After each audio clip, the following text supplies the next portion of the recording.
Have you ever judged someone in just a few seconds and later wished you could take every word back? On a rainy afternoon in downtown Chicago, a wealthy CEO walked into a crowded cafe and publicly embarrassed a tired single father wearing old work clothes. Everyone watched in silence. But just when she thought she had won, her bodyguard looked at the man's face, noticed a long scar across his neck, and suddenly turned pale. What happened next changed every life in that cafe forever. Before we begin, welcome to Kindness Moments. If stories that restore your faith in humanity touch your heart, don't forget to subscribe, like this video, and leave a comment telling us where you're watching from. Now let's begin. Every morning at 6 a.m., Daniel Brooks dropped his 8-year-old daughter Lily off at school before heading to construction jobs around the city. Since losing his wife 3 years earlier, every day felt like a battle, but he never complained. He worked hard, smiled often, and always reminded Lily that kindness cost nothing. That afternoon, heavy rain forced Daniel into a small neighborhood cafe. His boots were muddy, his jacket was soaked, and he looked exhausted after working a double shift. He ordered the cheapest coffee on the menu and quietly sat near the window while waiting for Lily's piano lesson to finish. A few minutes later, black luxury SUVs stopped outside. Inside walked Victoria Hayes, one of the youngest and most successful CEOs in the country. Expensive heels clicked across the floor as assistants followed behind carrying laptops and phones. The entire cafe became silent. Unfortunately, every table was full except the one where Daniel sat. Victoria looked at him and frowned. "I need this table," she said coldly. Daniel politely smiled. "I'm sorry, ma'am. I'm almost finished. I'll only be 5 more minutes." Her expression hardened. People like you always think the rules don't apply to them. Several customers looked away, uncomfortable.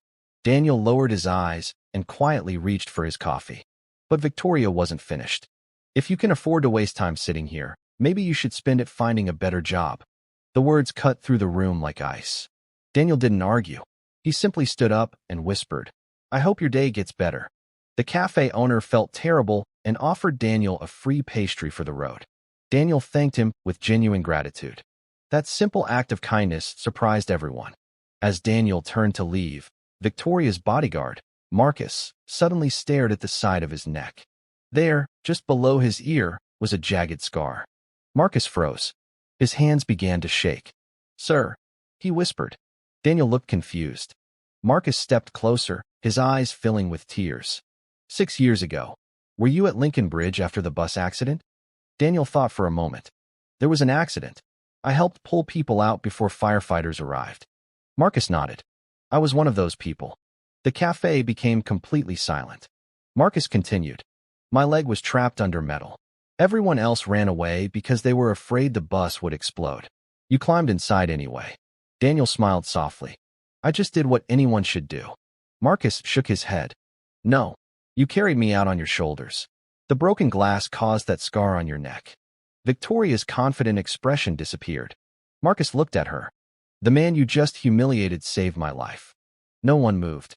The employees stopped typing. The customers stopped drinking their coffee. Victoria slowly turned toward Daniel.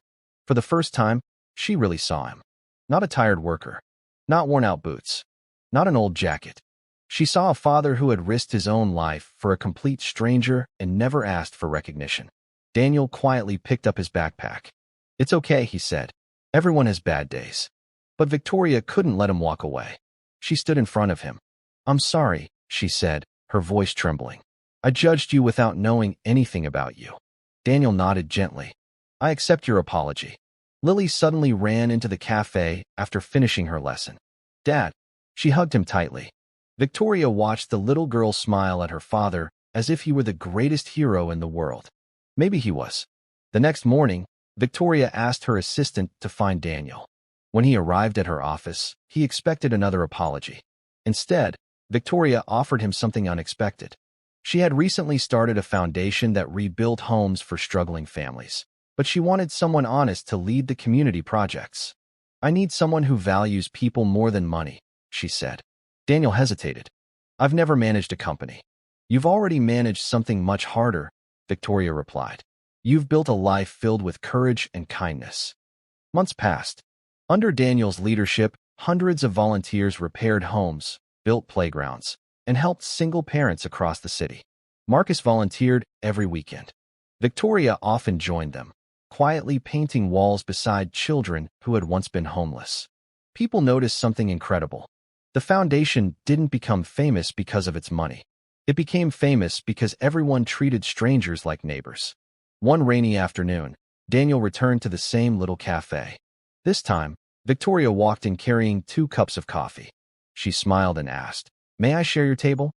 Daniel laughed. Of course. There was no pride, no embarrassment, and no expensive title that mattered anymore. Just 2 people who had learned that a person's true value can never be measured by clothes, job titles, or bank accounts. Sometimes the strongest person in the room is the one who quietly chooses kindness after being treated unfairly. And sometimes one simple act of compassion, given years before and forgotten, comes back to change countless lives. So the next time you meet someone, remember that everyone carries a story you cannot see. Choose kindness first, because a gentle word, a patient smile, or a helping hand may become the moment that changes someone's world forever.